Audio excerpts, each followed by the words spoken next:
I'm not able to see my. I realize that it happens sometimes. That's why I said.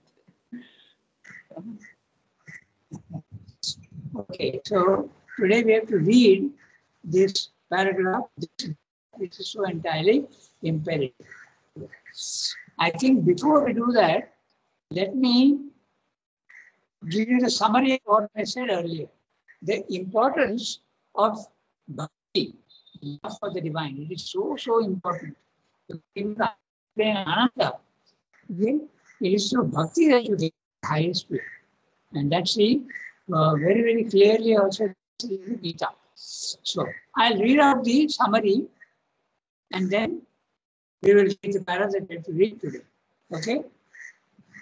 If the voice is not there, you tell me immediately. Okay? I'm reading out the summary of the previous paragraph.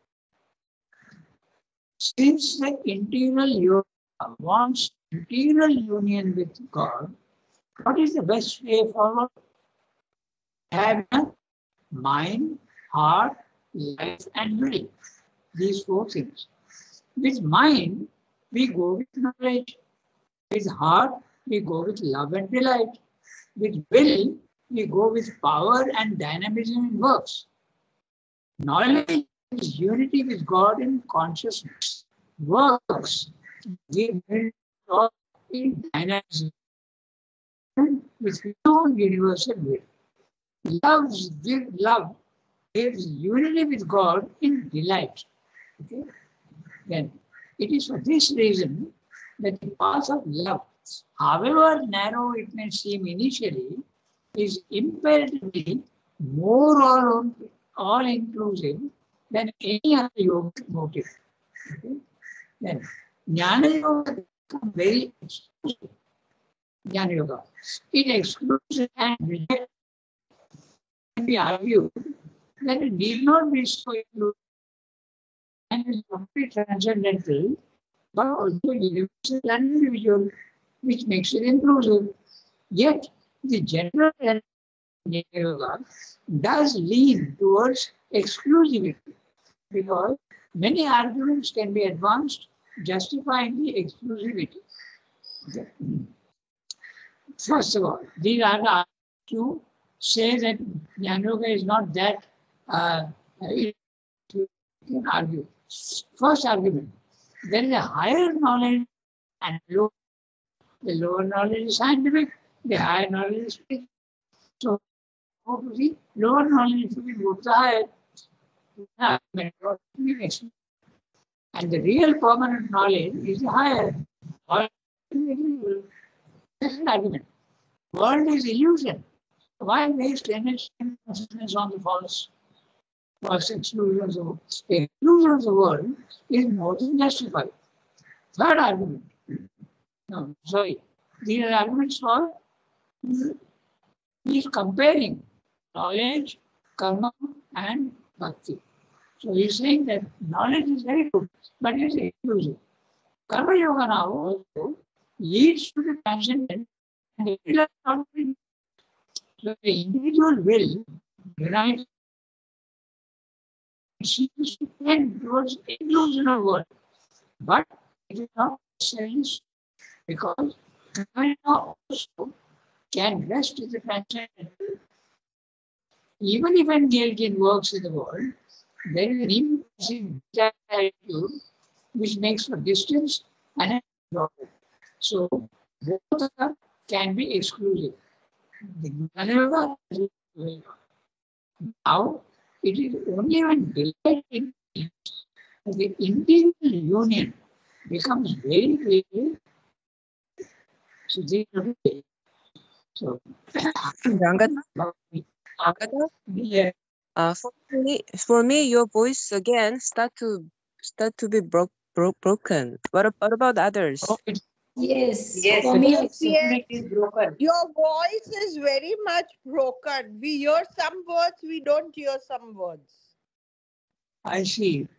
So I don't know why it is like that. So then, does it mean that we have to discontinue? I'll do one thing. I'll try and come on the phone and see. Maybe yesterday also we tried on the phone. And I'll tell him, I'll call him after the class. I'll call him and tell him to see what is wrong. Okay. Rangada, Can someone please tell me the page we are on? Pardon? The page, what 589. page are we on? 589. Page 89. 589. 589. 589 in the new book. 589. Okay. Thank you. Okay. So, one of you has to read the para. This delight, which is so imperative, so entirely imperative. So, who will read? shall I read? Yes, you can read. Rangada, before that, if you can, as Archanati said, if you can put off the video. Achha, okay. Yesterday you didn't, so you may try. Yeah, I put up the video now. Is it better? Let's see. Let's see. We should hear a bit and then we can tell. Okay, go ahead. I will read. Yeah, please. This delight, which is so entirely imperative, is the delight in the divine, for its own sake and for nothing else, for no cause or gain whatever beyond itself. It does not seek God for anything that he can give us or for any particular quality in him, but simply and purely because he is our self and our whole being and our all. It embraces the delight of the transcendence, not for the sake of transcendence, but because he is the transcendent. The delight of the universal, not for the sake of the universality, but because he is the universal. The delight of the individual, not for the sake of individual satisfaction, but because he is the individual. It goes behind all distinctions and appearances and makes no calculations of more or less in his being, but embraces him wherever he is, and therefore, where everywhere, embraces him utterly in the seeming less as in the seeming more, in the apparent limitation as in the revelation of the illimitable. It has the intuition and the experience of his oneness and completeness everywhere. To seek after him for the sake of his absolute being alone is really to drive at our own individual gain, the gain of absolute peace. To possess him absolutely indeed is necessarily the aim of this delight in his being, but this comes when we possess him utterly and are utterly possessed by him, and need be limited to no particular status or condition. To seek after him is in some heaven of bliss, is to seek him not for himself, but for the bliss of heaven. When we have all the true delight of his being, then heaven is within ourselves, and wherever he is and we are, there we have the joy of his kingdom. So too, to seek him only in ourselves and for ourselves is to limit both ourselves and our joy in him. The integral delight embraces him not only within our own individual being, but equally in all men and in all beings. And because in him we are one with all, it seeks him not only for ourselves, but for all our fellows.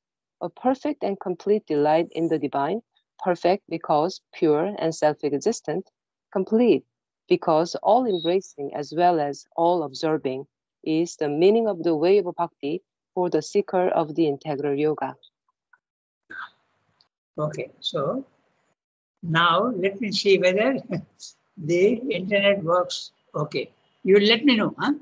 I put up the video, so you let me know. I'm reading each sentence.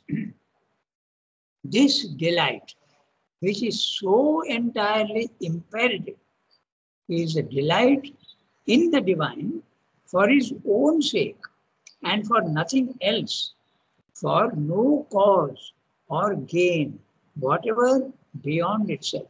So, you concentrate only on the divine. Don't ask for any motives. There should be no motive at all, only for the divine. It does not seek God for anything that he can give us or for any particular quality in him, but simply and purely because he is our self and our whole being and our all. So he's saying that sometimes when you have a very noble aim, like freeing your country or doing something good for mankind, then you ask God for help. He says all these things should not be there at all. You have to do work only for the divine and nothing else. Of course, that's the highest possible, and that's what Sridhar is always aiming at, always the highest. Okay, so. But simply and purely because he is ourself and our whole being and our all. The individual essentially is the divine, and that takes the most prominent part in our relation with the divine. It embraces the delight of the transcendence, not for the sake of transcendence, but because he is transcendent. The delight of the universal, not for the sake of universality, but because he is the universal. The delight of the individual, not for the sake of individual satisfaction, but because he is the individual. Okay? So I'm stopping here just to think because I want to stress this aspect of what he's saying. He's saying that we should not approach God for any thing which is an aim or a motive in the physical world, however noble it be. I remember he was saying once, he has said elsewhere, that we are working for humanity. Then we are working for the nation. Okay? So you are doing something, you are appealing to God, but you are doing it for some. So now he is saying he's completely changed. Later on he said, no, we have not to do for humanity, we have not to do for nation. You can do, that's another matter. But we have to do only for God. Okay? So that's what he's stressing here. He's not saying that don't do anything for mankind or don't do anything for your society or anything. But it is lesser. It's something much less. That's what he's saying. Okay? The delight of the individual, not for the sake of individual satisfaction, but because he is the individual. It goes behind all distinctions and appearances and makes no calculations of more or less in his being, but embraces him wherever he is and therefore everywhere, embraces him utterly in the seeming, less as in the seeming, more in the apparent limitation as in the revelation of the illimitable. So this embraces him utterly in the seeming less. Okay? In the seeming, the world. Because it's what you are seeing, the forms and all that, is only an appearance. It's not the reality. So you see the divine less, he's saying, as in the seeming, more, okay, embraces him utterly in the seeming less as in the seeming, more in the apparent limitation as in the revelation of the illimitable. It has the intuition and experience. In other words, you are seeing him everywhere. Okay, that's what he's saying. It goes behind all. I'm reading the previous sentence. It goes behind all distinctions and appearances and makes no calculation of more or less in his being. So you see him equally in the world and you see him equally outside the world. The seeming doesn't apply. That's what he's saying. In the apparent limitation as in the revelation of the illimitable. It has the intuition and the experience of his oneness and completeness everywhere. If you can do it for the divine alone, then this will be the result. Okay. To seek after him for the sake of his absolute being alone is really to drive at our own individual gain, the gain of absolute peace. So now he is telling you the limitation. If you seek for him only in the absolute being means outside the universe, then you are doing it for yourself and not for the divine. That's what he's pointing out. To possess him absolutely indeed is necessarily the aim of this delight in his being, but this comes when we possess him utterly and are utterly possessed by him and need be limited to no particular status or condition. So what he's saying is, if you start with the idea that I want to see him in the transcendent, ultimately you will get the bliss and the delight. But you should start from the other side. You should start from the bliss side. You should then if you approve the divine only for his sake, all the things transcendent, cosmic, and individual will all be revealed to you fully. To possess him absolutely, indeed, is necessarily the aim of this delight in being.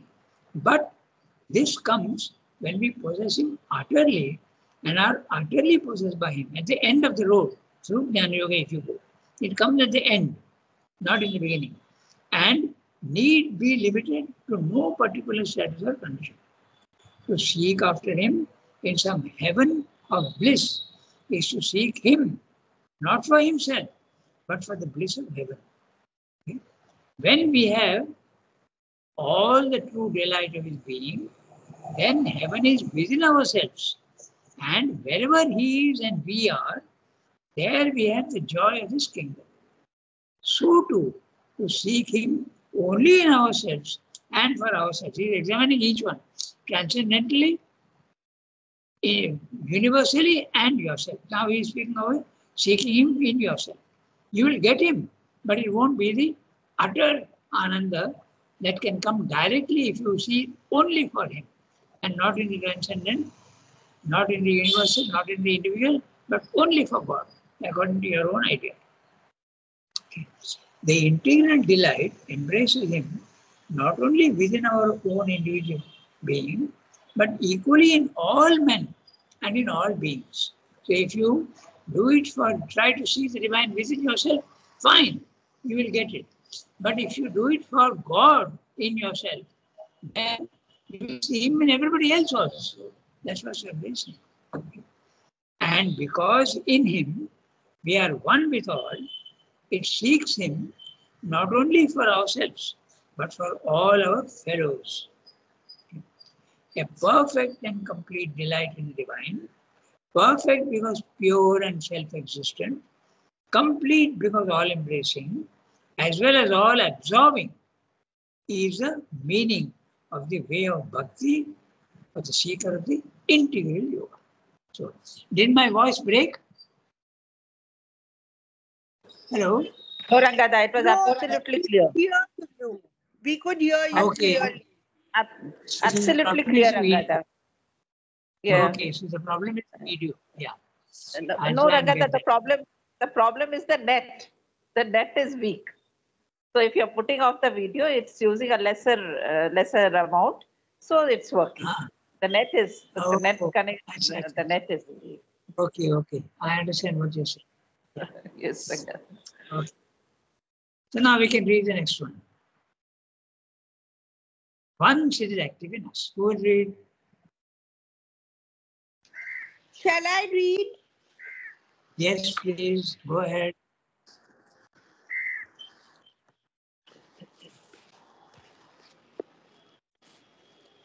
Once it is active in us, all other ways of yoga convert themselves, as it were, to its law and find by it their own richest significance. This integral devotion of our being to God does not turn away from knowledge. The bhakta of this path is the God lover, who is also the God knower, because by knowledge of his being comes the whole delight of his being. But it is in delight that knowledge fulfills itself. The knowledge of the transcendent in the delight of the transcendent, the knowledge of the universal in the delight of the universal Godhead, the knowledge of the individual manifestation is the delight of God in the individual, the knowledge of the impersonal in the pure delight of his impersonal being, the knowledge of the impersonal in the full delight of his personality, the knowledge of his qualities and their play in the delight of the manifestation, the knowledge of the quality less in the delight of his colorless existence and non-manifestation. Yeah. So here in this para he is discussing, will you get only delight if you do it for God? He's saying that no, knowledge also will come. And later on he will tell you that power also will come. Okay, so in this paragraph he is telling us that knowledge also comes in automatically. That's what we are going to read now. Once it is active in us. What is this it? 1 second.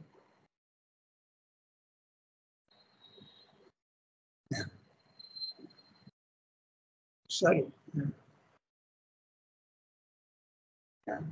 Once it is active in us, all other ways of yoga convert themselves, as it were, to its law and find by it their own richest significance. So how much importance he is giving to bhakti, you can see that. And this is absolutely in line with the Gita. The Gita also says that the Purushottama can be reached at the highest level, can be reached only by bhakti. Bhakti is the most important. He is stressing that. And find it in their own richest significance. This integral devotion of our being to God does not turn away from knowledge. He is answering the questions who can ask. You can ask the question saying, okay, if you do it, will it be only delight that you will get? He says, no, knowledge also comes by itself. He is answering. This integral devotion of our being to God does not turn away from knowledge. The bhakta of this path means the integral path, not any other path. The bhakta of this path is the God lover, who is also the God knower, because by knowledge of his being comes the whole delight of his being.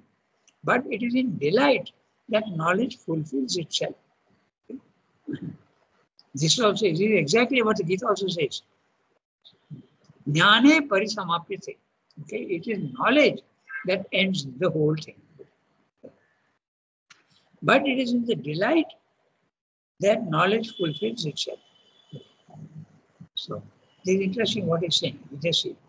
Because by knowledge of his being comes the whole delight of his being. Knowledge will give you delight in the integral path. But it is in delight that knowledge fulfills itself. Okay. The knowledge of the transcendent in the delight of the transcendent. The knowledge of the universal in the delight of the universal Godhead. The knowledge of the individual manifestation in the delight of God in the individual. So, if you go this way, in the integral path, you will get knowledge as well as delight in all the three levels. The transcendent level, the universal level, as well as the individual level. Remember that these experiences are usually exclusive. If you get only the transcendent, then you don't necessarily give the other two.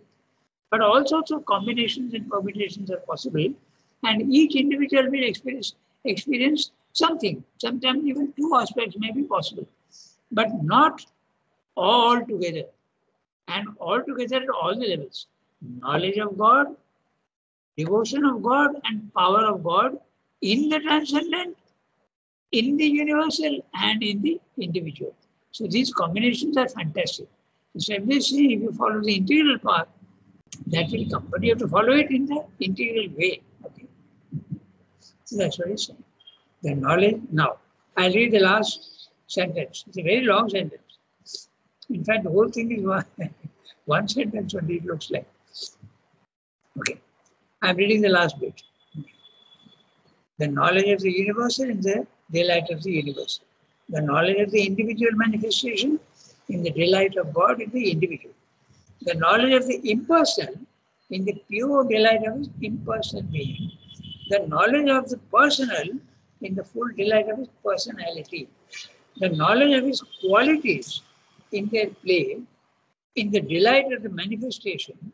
The knowledge of the quality-less in the delight of his colorless existence and non-manifestation. So this is saying Saguna and Nirguna. Quality-less is a Nirguna, and there also you will get a delight. Normally, in the Nirguna, you don't get delight, okay? But you get only the knowledge and the peace you get.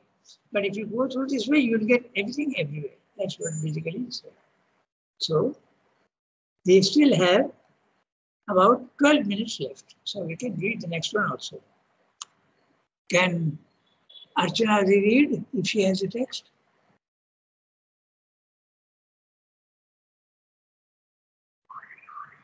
Okay. Shilpa? Yeah. No, Ranga. Yes. Yeah. Yes. Shall I read? Yes, please. Or Archana? Hello. Yeah, who is reading? Shall I read, Rangada? Shilpa? Okay. Yes. Okay, go ahead. Yes. So too, this God lover will be the divine worker, not for the sake of works or for a self-regarding pleasure in action, but because in this way God expends the power of his being, and in his powers and their signs we find him, because the divine will in works is the outflowing of the Godhead in the delight of its power of divine being, in the delight of divine force. He will feel perfect joy in the works and acts of the beloved, because in them too he finds the beloved. He will himself do all works, because through those works too the Lord of his being expresses his divine joy in him. When he works, he feels that he is expressing in act and power his oneness with that which he loves and adores. He feels the rapture of the will which he obeys and with which all the force of his being is blissfully identified. So, too, again, this God lover will seek after perfection, because, because perfection is the nature of the divine, and the more he grows into perfection, the more he feels the beloved manifest in his natural being, or he will simply grow in perfection like the blossoming of a flower, because the divine is in him and the joy of the divine, and as that joy expands in him, soul and mind and life too expand naturally into their Godhead. At the same time, because he feels the divine in all, perfect within every limiting appearance, he will not have the sorrow of his imperfection. Okay, so now he is coming to the Karma Yoga part. Okay, so in this one. So too, this God lover will be the divine worker. Not only you will get delight and knowledge, but you will also be able to work in the world as an instrument of the divine. You can become a divine worker. Not for the sake of works or for a self-regarding pleasure in action, but because in this way God expends the power of his being, and in his powers and in their signs we find him, because the divine will in works is the outflowing of the Godhead in the delight of his power of divine being, in the delight of divine force. So 1, 2, 3, 4, 5, 6 lines for one sentence. So we have to stop each phrase and see what we say. So too, this God lover will be the divine worker. Not only he will get knowledge, but also he will have delight. The two are there, but he can also be a perfect worker. Not for the sake of works. What do you mean by that? I am working for the upliftment of the nation, or I am doing something else. So you are not doing it for that. You are doing it because you don't have any intention. You become an instrument of the divine, and whatever the divine wants to do in the world, you are doing for him. You become only a channel for his work. Okay? You have no intention and you have no, just see, this is exactly why in the Uttarpada speech, he makes it so clear. Sri Aurobindo was working for the nation. Okay? But later on he found that God will fulfill his own thing, whatever he wants to do. But you have to go to God and not do it for the nation. That's exactly what he's saying here. Okay? Not for the sake of works or for the self-regarding pleasure in action. Because when you are doing that also is interesting, self-regarding pleasure in action. Sri Aurobindo was saying, in the Uttarpada speech, he says very clearly that there was an element of the self-satisfaction when I'm working for the nation. But that was imperfect. So he took me and put me into prison and said, this work will be done by others. You go and learn something else. And then he put him in prison and made that his trysting place, his meeting ground, the lovers' meeting ground. And there he taught him the secret of the Gita. Krishna himself came and revealed to him the secret of the Gita. So you should do, that's what's in. But for us, simple people, that's very, very difficult. But maybe if you start from the beginning, it'll take a long time, but do it for the divine and not for anything else. That's what Shiv is stressing. Will be the divine worker, not for the sake of works or for self-regarding pleasure in action, but because in this way, God expends the power of his being. Spends, okay? He expends the power of his being, and in his powers and in their signs, we find him, because the divine will in works is the outflowing of the Godhead in the delight of its power of divine being, in the delight of divine force. So if you do it for the divine, the integrality will be obvious. That's what is perfect. Your work also will be perfect. You are not working anymore. He is working through you as an instrument. He will feel perfect joy in the works and acts of the beloved, because in them too he finds the beloved. All the work that you do also, you will see the divine in even the works that you are doing. He will himself do all works, because through those works too, the Lord of his being expresses his divine joy in him. Okay? When he works, he feels that he is expressing in act and power his oneness with that which he loves and adores. Okay? He feels the rapture of the will, the rapture of the will of God. Okay? You will feel the rapture. That's why we keep saying now that when you are a slave of the divine, it is the happiest possible. You can get absolute freedom and absolute happiness when you are a slave of the divine. To put it very dramatically. Okay, so he feels the rapture of the will which he obeys and with which all the force of his being is blissfully identified. So too again, this God lover will seek after perfection. Not only works, but perfection also. Because perfection is the nature of the divine. And the more he grows into perfection, the more he feels the beloved manifest in his natural being. Natural being, body, mind, life. Okay? Naturally, you have to take in that sense. Nature. Your natural being is your body, mind, life. Or he will simply grow in perfection like the blossoming of a flower, because the divine is in him and the joy of the divine, and as that joy expands in him, soul and mind and life too expand naturally into their Godhead. At the same time, because he feels the divine in all, not only in himself but in all, perfect within every limiting appearance, he will not have the sorrow of his imperfection.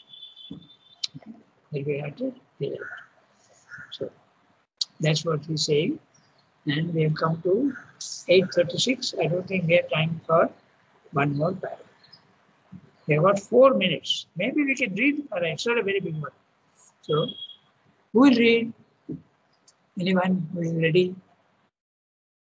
Kiran? Yes, Rangana. Yes, can you read, Kiran? Yes. Nor will the seeking of the divine. Nor will the seeking of the divine through life and the meeting of him in all the activities of his being and of the universal being be absent from the scope of his worship. All nature and all life will be to him at once a revelation and a fine trusting place. Intellectual and aesthetic and dynamic activities, science and philosophy and life, thought, art and action will assume for him a diviner sanction and a greater meaning. He will seek them because of his clear sight of the divine through them and because of the delight of the divine in them. He will not be indeed attached to their appearances, for attachment is an obstacle to the Ananda. But because he possesses that pure, powerful, and perfect Ananda, which obtains everything but is dependent on nothing. And because he finds in them the ways and acts and signs, the becomings and the symbols and images of their beloved, he draws from them a rapture which the normal mind that pursues them for themselves cannot attain or even dream. All this and more becomes part of the integral way and its consummation. Yeah. Okay, very small para, not a big one. Okay, so very interesting. By the way, the word is tryst. Okay, trysting place. That's a meeting ground. You remember the famous speech of Nehru on 15th August 1947, midnight. Okay. Long years ago, we made a tryst with destiny. That is how. At the stroke of the midnight hour, India will awake to life and freedom. So the tryst is a meeting ground of lovers. Okay, so that's the tryst. It's a trysting place. So it's 8:40 now. So tomorrow, not tomorrow, next week on Friday, we will redo this para. Nor will the seeking of the divine through life. Okay. So did the voice break now today? No, Rangana. Okay, so because you put the audio off, then there was no internet for the audio because you put the video off. yeah. So I've put up the video now. That's why it is clear, na? There was no problem, na, today? No, Since no you problem. put Okay. it is absolutely Okay, no problem. All right. Good. Have a nice day, everybody. Thank you, Rangana. Have a nice day.